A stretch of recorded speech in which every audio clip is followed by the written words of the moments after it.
नमस्कार, मैं हूं दीपांशी पुहाल और आप मेरे साथ देख रहे हैं उदय न्यूज लाइव। आइए खबरों की शुरुआत करते हैं कुछ खास खबरों के साथ। पूर्व केंद्रीय मंत्री ने कहा कि पंजाब सरकार का यह दावा भी गलत है कि केंद्र सरकार ने स्कॉलरशिप योजना बंद कर दी है। यह सरासर झूठ है और पंजाब के मुख्यमंत्री पंजाब के अनुसूचित जाति के समाज को गुमराह कर रहे हैं। पंजाब सरकार के घोटालों के कारण आज उनके सामने बहुत बड़ी समस्या बनी हुई है, जिस कारण पंजाब सरकार अपनी गलतियों को छुपाने के लिए वह अखबारों की सुर्खियों में रहने के लिए झूठे बयान दे रही है। बाबा साहिब अंबेडकर जी की प्रतिमा को अपमानित करने वालों पर अभी तक कार्रवाई क्यों नहीं हुई? बहुत दुख की बात है कि देश के महानायक एवं दलित समाज के लिए भगवान समान बाबा साहिब का जब शरारती तत्व अपमान कर रहे थे तो पुलिस के अधिकारी मूक दर्शक बनकर तमाशा देख रहे थे। यह इस बात का सबूत है कि पुलिस प्रशासन भी पूर्ण रूप से दोषियों का साथ दे रहा है। ਤੁਸੀਂ ਸਾਰੇ ਜਾਣਦੇ ਆ ਕਿ ਜਿਸ ਤਰ੍ਹਾਂ ਦਲਿਤ ਇਨਸਾਫ ਯਾਤਰਾ ਨੂੰ ਪੰਜਾਬ ਸਰਕਾਰ ਨੇ ਆਪਣੇ ਜਿਹੜੇ ਜ਼ੋਰ ਜ਼ਬਰਦਸਤੀ ਪੁਲਿਸ ਤੇ ਧੱਕੇਸ਼ਾਹੀ ਦੇ ਨਾਲ ਉਸ ਨੂੰ ਤਾੜੋ ਪੀੜਤ ਕਰਨ ਦੀ ਕੋਸ਼ਿਸ਼ ਕੀਤੀ ਔਰ ਸਾਡੇ ਸਾਰਿਆਂ ਨੂੰ ਗ੍ਰਿਫਤਾਰ ਕਰਕੇ ਜਿਹੜਾ ਉਸ ਜਿਹੜੀ ਯਾਤਰਾ ਨੂੰ ਰੋਕਿਆ ਗਿਆ।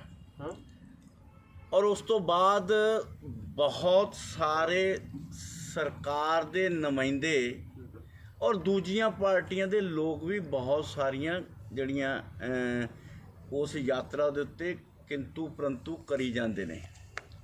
पर मैं उन्हां सारियां नूं उन्हां यात्रावां दा जिहड़ा दे उत्ते किंतु परंतु करन वालियां नूं सारियां नूं एक सवाल जरूर करना चाहांगा कि तुसीं बाकी सारियां चीज़ां ਤਾਂ ਰਾਜਨੀਤੀ ਦੇ ਤਕੜੀ ਦੇ ਵਿੱਚ ਤੋਲ ਸਕਦੇ ਹੋ, ਰਾਜਨੀਤੀ ਦੇ ਚਸ਼ਮੇ ਨਾਲ ਦੇਖ ਸਕਦੇ ਹੋ, ਪਰ ਡਾਕਟਰ ਬਾਬਾ ਸਾਹਿਬ ਭੀਮਰਾਓ ਅੰਬੇਡਕਰ ਜੀ ਦਾ ਹੋਇਆ ਅਪਮਾਨ ਉਸ ਨੂੰ ਤੁਸੀਂ ਕਿਹੜੇ ਚਸ਼ਮੇ ਨਾਲ ਦੇਖਦੇ ਹੋ? ਰਾਜਨੀਤੀ ਆਪਣੀ ਚੀਜ਼ ਆਪਣੇ ਅਲੱਗ-ਅਲੱਗ ਜਗ੍ਹਾ ਦੇ ਉੱਤੇ ਆ, ਪਰ ਕਿਸੇ ਨੂੰ ਵੀ ਡਾਕਟਰ ਬਾਬਾ ਸਾਹਿਬ ਅੰਬੇਡਕਰ ਜੀ ਦੇ ਸਟੈਚੂ ਦੇ ਉੱਤੇ ਹਾਰ ਨਾ ਪਾਉਣ ਦੇਣਾ ਔਰ ਉਸ ਤੋਂ ਬਾਅਦ ਉਹਦੇ ਹਾਰ ਜਿਹੜਾ ਪਾਇਆ ਗਿਆ ਉਹਨੂੰ ਲਾ ਕੇ ਸਿੱਟਣਾ, ਅਪਮਾਨ ਕਰਨਾ ਔਰ ਪਾਉਣ ਵਾਲੇ ਜਿਹੜੇ ਦਲਿਤ ਸਮਾਜ ਦੇ ਲੋਕ ਸੀ ਉਹਨਾਂ ਦੇ ਨਾਲ ਪਿਟਾਈ ਵੀ ਕਰਨੀ, ਦੂਸਰੇ ਲੋਕਾਂ ਨੂੰ ਵੀ ਕੁੱਟਿਆ। ਉਹਨਾਂ ਦੇ ਉੱਤੇ ਕਿਸੇ ਦਾ ਵੀ ਨਜ਼ਰੀਆ ਹਾਲੇ ਤੱਕ ਸਾਨੂੰ ਸਾਫ਼ ਨਜ਼ਰ ਨਹੀਂ ਆਇਆ। ਔਰ ਨਾਲ ਇਹ ਵੀ ਅਸੀਂ ਉਹਨਾਂ ਤੋਂ ਪੁੱਛਣਾ ਚਾਹੁੰਦੇ ਹਾਂ ਕਿ ਡਾਕਟਰ ਬਾਬਾ ਸਾਹਿਬ ਅੰਬੇਡਕਰ ਜੀ ਦਾ ਅਪਮਾਨ ਹੋਣ ਤੋਂ ਬਾਅਦ ਸਾਡੇ ਵੱਲੋਂ ਉਹਨਾਂ ਦੇ ਅਗੇਂਸਟ ਕੰਪਲੇਂਟ ਵੀ ਦਿੱਤੀ ਗਈ, ਜਿਹਦੀ हले तक कोई FIR की कापी सानू रिपोर्ट नहीं दी गई। और भाव रिपोर्ट नहीं की गई, किसी को गिरफ्तार नहीं किया गया, जबकि 295A और SC एक्ट के अधीन उन्होंने उत्ते परचा दर्ज होना चाहिए सी। मैं उन्होंने सारियां नू भी सवाल करना चाहांगा जिहड़े उस यात्रा नू रोकण लई तां वकालत करते हैं और राजनीतिक बाकी दलितां दे उत्ते ਜਿਹੜੇ ਹੋ ਰਹੇ ਅਤਿਆਚਾਰ ਨੂੰ ਰਾਜਨੀਤੀ ਦੇ ਚਸ਼ਮੇ ਨਾਲ ਦੇਖ ਰਹੇ ਨੇ, ਪਰ ਉਹ ਡਾਕਟਰ ਬਾਬਾ ਸਾਹਿਬ ਅੰਬੇਡਕਰ ਜੀ ਦੇ ਹੋਏ ਅਪਮਾਨ ਨੂੰ ਕਿਸ ਨਜ਼ਰੀਏ ਨਾਲ ਦੇਖਦੇ, ਉਹਦੇ ਤੇ ਹਾਲੇ ਤੱਕ ਕਿਸੇ ਵੀ ਐਸੀ ਨਾ ਤਾਂ ਰਾਜਨੀਤਿਕ ਪਾਰਟੀ ਵੱਲੋਂ ਨਾ ਜਿਹੜੀਆਂ ਐਸੀ ਸੰਸਥਾਵਾਂ ਵੱਲੋਂ ਕਿਤੇ ਜਿਹੜੀ ਆ ਅੱਗੇ ਉਹ ਆਣ ਕੇ ਉਹਨਾਂ ਦੇ ਉੱਤੇ ਕਾਰਵਾਈ ਕਰਨ ਦੀ ਗੱਲ ਨਹੀਂ ਕੀਤੀ ਗਈ। ਸੋ ਉਹਨਾਂ ਦੇ ਉੱਤੇ ਵੀ ਮੇਰਾ ਇੱਕ ਸਵਾਲ ਜਿਹੜਾ ਆ ਕਿ ਸਾਡੇ ਨਾਲ ਕਿਸੇ ਦੀ ਕੋਈ ਪ੍ਰੋਬਲਮ ਹੋ ਸਕਦੀ ਹੈ, पर डॉक्टर बाबा साहब भीमराव अंबेडकर जो दलित समाज के रब तो भी वड्डे असीं मनते हैं कि अगर साडे लई सब तो उच्चा दर्जा असीं देखते हैं दलित समाज दे विच ते वो डॉक्टर भीमराव अंबेडकर जी ने जिन्हां नूं असीं सम्मान नाल देखते हैं और उन्हां दा अपमान हो जाए और इत्थे उन्हां दे उत्ते कोई गल ना होवे, ये अपने आप च बड़ी चिंता का विषय भी है। सो मेरी अपील उन्होंने सारिया संस्थावां नूं, उन्होंने सारिया राजनीतिक पार्टियां नूं भी है कि जिहड़े बाकी सवाल उठाते हैं उन्होंने दे उत्ते FIR करा के दोषियों नूं सख्त सज़ा दे वल वो भी तोड़न का फर्ज कल्ला साडा ही नहीं, तुहाडा सारियां दा भी है।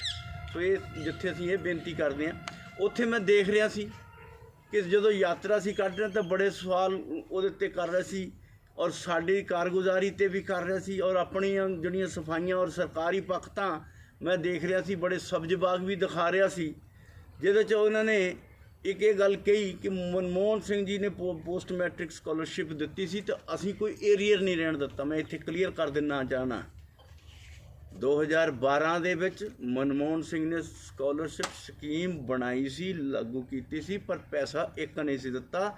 ਉਹ ਸਾਰਾ ਏਰੀਅਰ ਸਾਡੀ ਸਰਕਾਰ ਨੇ ਆਣ ਕੇ ਹੀ ਦਿੱਤਾ ਸੀ। ਇਹ ਜਿਹੜਾ ਕੋਈ ਕਹਿ ਰਿਹਾ ਕਿ ਮਨਮੋਹਨ ਸਿੰਘ ਜੀ ਨੇ ਕਾਂਗਰਸ ਦੀ ਯੂਪੀਏ ਦੀ ਸਰਕਾਰ 'ਚ ਬਣੀ ਸੀ ਤੇ ਕੋਈ ਏਰੀਆ ਨਹੀਂ ਰਹਿਣ ਦਿੱਤਾ, ਉਹ ਸਿਰਫ ਘੋਸ਼ਣਾ ਕੀਤੀ ਸੀ, ਲਾਗੂ ਕੀਤੀ ਸੀ, ਪਰ ਪੈਸਾ ਇੱਕ ਵੀ ਨਹੀਂ ਸੀ ਦਿੱਤਾ। ਉਹ ਸਾਰੀ ਸਕਾਲਰਸ਼ਿਪ ਦਾ ਪੈਸਾ ਜਿਹੜਾ ਆ ਉਹ ਸਾਡੀ ਸਰਕਾਰ ਜਦੋਂ 2014 'ਚ ਆਈ ਉਹਨਾਂ ਨੇ ਹੀ ਕਲੀਅਰ ਕੀਤਾ। ਔਰ ਇਹ ਵੀ ਕਿਸੇ ਨੇ ਕਿਹਾ, ਮੈਂ ਸੁਣਿਆ ਕਿਸੇ ਕੋਲੋਂ, ਕਿਉਂਕਿ ਬੜੇ ਲੋਕ ਉਹਨਾਂ ਦੀ ਸਰਕਾਰ ਦੀ ਸਫਾਈਆਂ ਦੇਣ 'ਚ ਬੈਠੇ ਨੇ, ਕਿ ਵਿਧਾਨ ਸਭਾ ਦੇ ਵਿੱਚ ਪਾਸ ਕਰ ਦਿੱਤਾ ਗਿਆ, ਜਦ ਕਿ ਉਹ ਸਕਾਲਰਸ਼ਿਪ ਦਾ ਵਿਸ਼ਾ ਵਿਧਾਨ ਸਭਾ 'ਚ ਨਹੀਂ ਆਇਆ। ਜਿਹੜਾ ਕਹਿ ਰਿਹਾ ਉਹ ਗਲਤ ਕਹਿ ਰਿਹਾ। ਕੈਬਨਿਟ 'ਚ ਜ਼ਰੂਰ ਪਾਸ ਕੀਤਾ, ਪਰ ਉਹ ਵੀ ਇੱਕ ਧੋਖਾ ਜਿਹੜਾ ਦਿੱਤਾ। ਕਿਵੇਂ ਕਿ ਕਿਸਾਨਾਂ ਦਾ ਜਿਹੜਾ ਬਿੱਲ, ਜਿਹੜਾ ਤੁਸੀਂ ਦੇਖਿਆ ਵਿਧਾਨ ਸਭਾ ਦਾ ਸੈਸ਼ਨ ਲੱਗਾ, ਜਿਹਦੇ 'ਚੋਂ ਬਿੱਲ ਪਾਸ ਜਿਹੜਾ ਕੀਤਾ ਉਹ ਕਰ ਨਹੀਂ ਸੀ ਸਕਦੇ, ਕਿਉਂਕਿ ਫੈਡਰਲ ਸਿਸਟਮ ਨੂੰ ਅਗਰ ਕਰੋਗੇ ਤਾਂ ਤੋੜਨ ਦੀ ਕੋਸ਼ਿਸ਼ ਕੀਤੀ ਗਈ ਹੈ। ਜਿਹੜਾ ਉਹਨਾਂ ਦੇ ਅੰਦਰ ਸਮਰਥਨ ਕਰਨ ਵਾਲੀ ਆਮ ਆਦਮੀ ਪਾਰਟੀ ਦੇ ਨੇਤਾ ਕੇਜਰੀਵਾਲ ਨੇ ਵੀ ਕਿਹਾ ਕਿ ਇਹ ਕਰ ਹੀ ਨਹੀਂ ਸਕਦੇ, ਗੈਰ ਸੰਵਿਧਾਨਿਕ ਹੈ। ਔਰ ਅਕਾਲੀ ਦਲ ਨੇ ਵੀ ਬਾਹਰ ਆਣ ਕੇ ਕਿਹਾ ਕਿ ਇਹ ਪਾਸ ਹੋ ਨਹੀਂ ਸਕਦਾ। ਭਾਵ ਅੰਦਰ ਫਰੋਡ ਕਰਕੇ ਆਏ, ਬਾਹਰ ਆਣ ਕੇ ਸਫਾਈਆਂ ਦੇਣ ਲੱਗ ਪਏ। ਔਰ ਉੱਥੇ ਜਿਹੜਾ ਇਹ ਕਰ ਨਹੀਂ ਸੀ ਸਕਦੇ ਉਹ ਤਾਂ ਕਰ ਦਿੱਤਾ, ਪਰ ਜਿਹੜਾ ਕੈਬਨਿਟ ਦੇ ਵਿੱਚ ਇਹਨਾਂ ਨੇ ਸਕਾਲਰਸ਼ਿਪ ਦੀ ਗੱਲ ਕਰ ਰਹੇ, ਡਾਕਟਰ ਭੀਮ ਰਾਓ ਅੰਬੇਡਕਰ ਜੀ ਦੇ ਨਾਂ ਦੇ ਉੱਤੇ ਸਕਾਲਰਸ਼ਿਪ ਸ਼ੁਰੂ ਕਰਨ ਦੀ ਗੱਲ ਕੀਤੀ ਹੈ, ਫਿਰ ਉਹ ਵਿਧਾਨ ਸਭਾ 'ਚ ਕਿਉਂ ਨਹੀਂ ਪਾਸ ਕੀਤਾ? ਉਹਨੂੰ ਵਿਧਾਨ ਸਭਾ 'ਚ ਕਿਉਂ ਨਹੀਂ ਲੈ ਕੇ ਆਂਦਾ? ਕਿਉਂਕਿ ਉਹਦੇ 'ਤੇ ਲੋਕਾਂ ਦੇ ਨਾਲ ਸਿਰਫ ਅਖਬਾਰੀ ਜਿਹੜੀਆਂ ਗੱਲਾਂ ਕਰਨੀਆਂ ਸੀ, ਲੋਕਾਂ 'ਚ ਸ਼ੋਰ ਸ਼ਰਾਬਾ ਕਰਨਾ ਸੀ। ਹਕੀਕਤ ਦੇ ਵਿੱਚ ਕੁਛ ਵੀ ਨਹੀਂ ਹੈ, ਔਰ ਕਿਤੇ ਕੋਈ ਨੋਟੀਫਿਕੇਸ਼ਨ ਨਹੀਂ ਹੈ। ਸਕੀਮ ਦੀ ਕੀ ਗਾਈਡਲਾਈਨ ਹੋਵੇਗੀ ਹਾਲੇ ਤੱਕ ਕਿਸੇ ਨੂੰ ਪਤਾ ਨਹੀਂ ਹੈ। ਮੋਟੇ ਰੂਪ 'ਚ ਜਿਹੜਾ ਦੱਸਿਆ ਗਿਆ ਉਹਦੇ 'ਤੇ ਵੀ ਬਹੁਤ ਸਾਰੀਆਂ ਜਿਹੜੀਆਂ ਆਸ਼ੰਕਾਵਾਂ ਆ ਕਿ ਜਿਹੜਾ ਆ ਪ੍ਰਾਈਵੇਟ ਇੰਸਟੀਟਿਊਸ਼ਨ ਨੂੰ 60% ਦੇਣਗੇ, 40% ਨਹੀਂ ਦੇਣਗੇ। ਕਿਉਂ ਨਹੀਂ ਦੇਣਗੇ ਔਰ ਕੌਣ ਦੇਗਾ, ਇਹ ਕਿਤੇ ਕਲੀਅਰ ਨਹੀਂ ਹੈ। ਸੋ ਅਸੀਂ ਉਹ ਵੀ ਜਿਹੜੀ ਆ ਅਸੀਂ ਦੱਸਣਾ ਚਾਹਾਂਗੇ ਕਿ ਪੰਜਾਬ ਸਰਕਾਰ ਨੇ ਜਿਹੜਾ ਵਿਧਾਨ ਸਭਾ ਦੇ ਵਿੱਚ ਵੀ ਇਹ ਜਿਹੜਾ ਨਾਂ ਲਿਆ ਕੇ ਔਰ ਕੈਬਨਿਟ 'ਚ ਵੀ ਜਿਹੜਾ ਲਿਆਣ ਕੇ ਸਿਰਫ ਇੱਕ ਅਖਬਾਰੀ ਔਰ ਜਿਹੜਾ ਸਿਰਫ ਮੀਡੀਆ ਦੀਆਂ ਸੁਰਖੀਆਂ ਬਟੋਰਨ ਲਈ ਕੀਤਾ। ਹਕੀਕਤ ਦੇ ਵਿੱਚ ਕਦੀ ਵੀ ਕਾਂਗਰਸ ਪਾਰਟੀ ਨੇ ਕਦੀ ਵੀ ਦਲਿਤਾਂ ਦੇ ਲਈ ਜਿਹੜਾ ਕੋਈ ਵੀ ਅੱਛਾ ਕੰਮ ਕਰਨ ਦੀ ਕੋਸ਼ਿਸ਼ ਨਹੀਂ ਕੀਤੀ। ਜਿੰਨੇ ਵੀ ਕੰਮ ਕੀਤੇ, ਕਿ ਮੈਂ ਅੱਜ ਗਿਣਾਣੇ ਚਾਹਾਂ, ਤੇ ਡਾਕਟਰ ਬਾਬਾ ਸਾਹਿਬ ਭੀਮ ਰਾਓ ਅੰਬੇਡਕਰ ਜੀ ਦਾ ਕਾਂਗਰਸ ਨੇ ਪਾਰਲੀਮੈਂਟ ਦੇ ਸੈਂਟਰ ਹਾਲ ਦੇ ਵਿੱਚ ਜਿਹੜਾ ਚਿੱਤਰ ਲੱਗਣਾ ਸੀ, ਫੋਟੋ ਲੱਗਣੀ ਸੀ ਵੱਡੀ, ਬਾਕੀਆਂ ਦੀ ਜਿੱਥੇ ਲੱਗੀ ਸੀ ਉਹ ਲੱਗਣ ਨਹੀਂ ਸੀ ਦਿੱਤੀ। ਔਰ ਜਦੋਂ ਉਹਨਾਂ ਦੀ ਸਰਕਾਰ ਬਦਲੀ, ਜਿਸ ਸਰਕਾਰ 'ਚ ਵੀਪੀ ਸਿੰਘ ਦੀ ਸਰਕਾਰ 'ਚ, ਜਿੱਥੇ ਅਸੀਂ ਬੀਜੇਪੀ ਵੀ ਉਹਦੇ ਨਾਲ ਸਮਰਥਨ ਸੀ, ਉਸ ਵੇਲੇ ਉਹਦਾ ਚਿੱਤਰ ਲੱਗਾ। ਔਰ ਉਸ ਵੇਲੇ ਡਾਕਟਰ ਵੀਪੀ ਸਿੰਘ ਦੀ ਸਰਕਾਰ ਦੇ ਵਿੱਚ ਹੀ ਉਹਨਾਂ ਨੂੰ ਡਾਕਟਰ ਅੰਬੇਡਕਰ ਜੀ ਨੂੰ ਭਾਰਤ ਰਤਨ ਦਾ ਦਰਜਾ ਦਿੱਤਾ। ਔਰ ਬਾਰ-ਬਾਰ ਕਹਿਣ ਦੇ ਤੇ ਵੀ ਕਾਂਗਰਸ ਨੇ ਡਾਕਟਰ ਅੰਬੇਡਕਰ ਜੀ ਨੂੰ ਭਾਰਤ ਰਤਨ ਦਾ ਦਰਜਾ ਨਹੀਂ ਦਿੱਤਾ ਔਰ ਉਹਨਾਂ ਦੀ ਫੋਟੋ ਲੱਗਣ ਦਾ ਵਿਰੋਧ ਕੀਤਾ। ਇਕੱਲਾ ਲੱਗਣ ਨਹੀਂ ਦਿੱਤਾ, ਵਿਰੋਧ ਵੀ ਕੀਤਾ ਕਿ ਇੱਥੇ ਇਹ ਨਹੀਂ ਲੱਗਣੀ ਚਾਹੀਦੀ। ਔਰ ਅੱਜ ਉਹ ਡਾਕਟਰ ਬਾਬਾ ਸਾਹਿਬ ਅੰਬੇਡਕਰ ਜੀ ਦੇ ਨਾਂ ਦੇ ਉੱਤੇ ਜਿਹੜੀ ਸਕਾਲਰਸ਼ਿਪ ਸ਼ੁਰੂ ਕਰਕੇ ਦੱਸਣਾ ਚਾਹੁੰਦੇ ਨੇ, ਦਲਿਤਾਂ ਦੇ ਹਿਤੈਸ਼ੀ ਬਣਨਾ ਚਾਹੁੰਦੇ ਨੇ। ਤੇ ਤੁਹਾਨੂੰ ਇਹ ਵੀ ਦੱਸਦੇ ਹਾਂ, ਇਤਿਹਾਸ ਗਵਾਹ ਆ ਕਿ ਡਾਕਟਰ ਅੰਬੇਡਕਰ ਜੀ ਦੇ ਖਿਲਾਫ ਜਿਹੜਾ ਖੜਾ ਕੀਤਾ ਸੀ, ਹੋਣਾ ਤਾਂ ਉਹ ਚਾਹੀਦਾ ਸੀ ਕਿ ਡਾਕटर अंबेडकर जी निर्विरोध जाते पार्लियामेंट दे विच। बल्लभगढ़ में निकिता मर्डर को लेकर पूरे प्रदेश में रोष है। युवा से लेकर महिलाएं सड़कों पर हैं। करनाल में भी अलग अलग 3 संगठनों ने मिलकर प्रशासनिक अधिकारी को ज्ञापन दिया और सड़क पर उतरकर दोषियों को सख्त से सख्त सजा देने की मांग की। एक बेटी के मर्डर की घटना के बाद पूरे देश में उबाल है। सब सड़क पर हैं और चाहते हैं कि दोषियों को इंसाफ मिले। एक निकिता जिसके तमाम सपने थे, जो आगे बढ़ना चाहती थी, लेकिन एक सरफिरे आशिक ने ज़बरदस्ती पहले उसे गाड़ी में बैठाने की कोशिश की और जब वो नहीं मानी तो उसको गोली मारकर मौत के घाट उतार दिया। ये आज जो प्रदर्शन है राजपूत सभा करनाल की तरफ से है, क्योंकि हमारे समाज की एक होनहार लड़की जिसने शुरू से ही नर्सरी क्लास से ही वो हमेशा टॉप करती रही है और वो पढ़ लिख कर कुछ बनना चाहती थी, देश की सेवा करना चाहती थी। उस लड़की को निर्मम हत्या उसकी कर दी गई है। तो हमारी ये सभा की मांग है, आज हम सिर्फ डीसी साहब को ज्ञापन देंगे, यदि उनके ऊपर अच्छी कार्रवाई नहीं हुई, यानी उनको फांसी नहीं दी गई, सख्ती से उनके साथ कड़ाई से उनके साथ पेश नहीं आती है हमारी पुलिस, हमारी सरकार, तो हम सड़कों पे उतरकर एक बहुत बड़ा प्रदर्शन करेंगे। आपका नाम सर? मैं अध्यक्ष हूँ राजपूत सभा करनाल का रिशपाल राणा। प्रशासन की निकम्मी कार्रवाई तो रहती है। अब बल्लभगढ़ का केस देख रहे हो आप, क्लियरली दिख रहा है उन्होंने गोली मारी है और अभी तक वो उनको अंदर किया गया है। अब क्या होगा, दोनों तरफ से पैरवी होंगी, ट्रायल चलेगा, उसके बाद बरी भी हो सकता है। जब वो मुजरिम गोली कर सकते, अपराधी गोली मार सकते हैं, तो क्या हमारे कानून में कोई ऐसी व्यवस्था नहीं है जिसमें शूट एंड साइट हो सके? बल्लभगढ़ वाले केस से पहले यूपी वाला केस देख लो, उसमें भी गाड़ी पलटी थी। अगर उसमें गाड़ी पलट के शूट एंड साइट हो सकता है, क्या हमारी बेटी को कोई इंसाफ नहीं मिल सकता? ये तमाशा बना रखा है प्रशासन ने शरेआम वीडियो की इज्जत लूटने के लिए। इससे ज़्यादा इनके पास कुछ नहीं है, इनका काम यही है। जब क्रिमिनलों को इतना इन्होंने, आपने भी बोला अभी कि जब ट्रैफिक में चालान काटने के लिए इनका सारा कुछ रिकॉर्ड होता है और घर तक भेज देते हैं, ये मुजरिमों को पकड़ने के बाद भी इसका ट्रायल तक छोड़ देते हैं। उन्हें शर्म आती है ऐसी निकम्मी सरकार पर, जहाँ बेटियों के सरेआम बलात्कार होते हैं और उसके बाद भी आंख मूंद करके बैठी रहती है। उसने धर्म परिवर्तन नहीं किया, उसका ये गुनाह था कहीं ना कहीं। ये जो आरोपी हैं उनको गिरफ्तार किया है, वो सुरक्षा की तो है, जो अभी तक बैठे हुए हैं, क्यों नहीं कुछ हुआ उनके साथ? एनकाउंटर क्यों नहीं हुआ उनके साथ? क्योंकि वो राजनेताओं के चंगुल से बैठे हुए हैं, घूसखोरों से बैठे हुए हैं। और क्या हो रहा है यहाँ पर? ये सरकार ही खराब हो रखी है, भ्रष्ट प्रशासन, भ्रष्ट सरकार, जहाँ पर बेटियों की इज्जत ही लूटने का काम होता है। और होता है क्या यहाँ पर? हम इसीलिए पहले भी हम बैठे धरने पर, शायद फिर दोबारा से अब शुरू होगा यही काम हमारा। हरियाणा के मुख्यमंत्री मनोहर लाल आज सुबह रोहतक से सीधा चुनाव प्रचार के लिए बड़ौदा हलका में पहुंचे थे।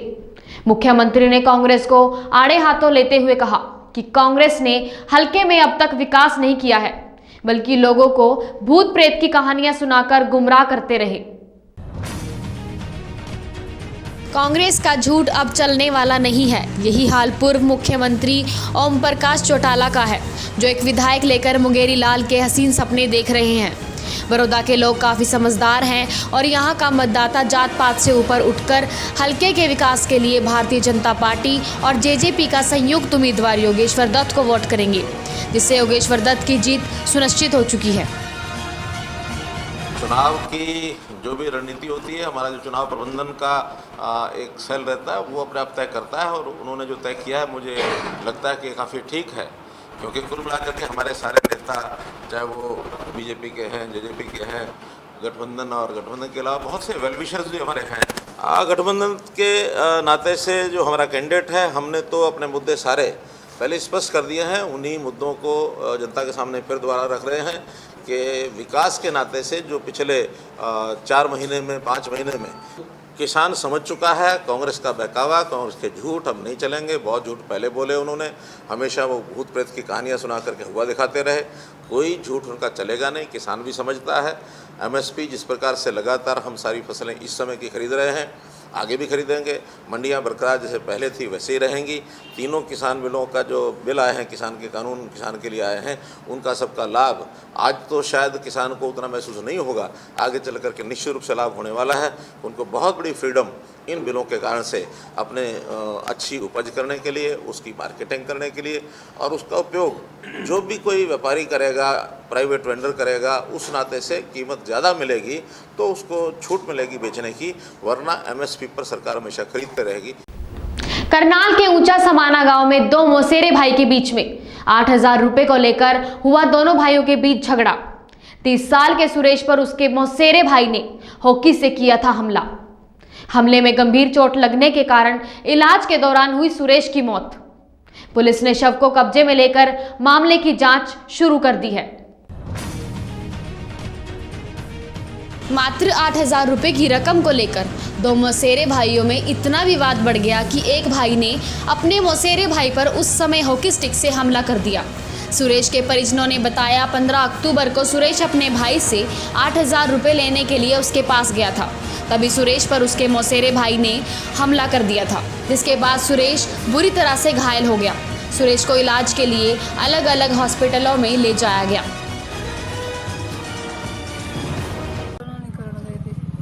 तो क्या कुछ हुआ था? बारी लड़ाई हुई थी मौसी के लड़के के साथ में। किस चीज के लिए लड़ाई हुई थी? बस बारी बात हुई होगी ना कि कुछ। कब का मामला है ये? 15 तारीख का। तो सुरेश घर पर ही रहे थे उसके बाद? 2 दिन। फिर उसके बाद उन्हें कहाँ लेकर जाया? 2 दिन के बाद यहाँ पुराने में लेकर आई थी मैं, यहाँ नहीं एडमिट करा। फिर 2 दिन के अगले दिन फिर यहाँ कल्पना चावला में। पहले हमने वीरक में टेस्ट करवाए, वहाँ टेस्ट देखने के बाद इन्होंने एडमिट किया। रात के 11 बजे ऑपरेशन हुआ इनका। पुलिस को जानकारी दी गई बाद में? नहीं। तो फिलहाल अभी पुलिस मौके पर पहुंची है। अब क्या कुछ चाहेंगे? कार्रवाई होनी चाहिए, इंसाफ मिलना चाहिए? होनी चाहिए। मेरे 2 छोटे छोटे बच्चे हैं, कौन कमा के देगा? मेरे पीछे कोई भी को नहीं है। आपका नाम? सीमा।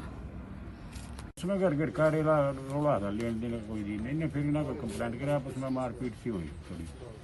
तो सर अब आगे कार्रवाई? के पास अभी 174 कार्रवाई करेगी। कब का मामला है सर ये मामला तो 15 तारीख का है। 35 साल झगड़ा है इनका। मृतक का क्या नाम और उम्र है? सुरेश है जी। कहाँ करें? 35 साल उम्र, उनसे समाने का। और क्या काम किया करते थे? मजदूरी मदारी का काम करे, मिस्त्री है। पैसों का लेन देन की वजह से हुआ सर झगड़ा? कुछ नहीं, आपस में 5-7 हजार का कह रहे, मैंने इस पे लेने, मैंने इस पे लेने, ऐसी खबरों का सिलसिला जारी रहेगा। आप हमारे साथ जुड़े रहिए और देखते रहिए उदय न्यूज लाइव। नमस्कार।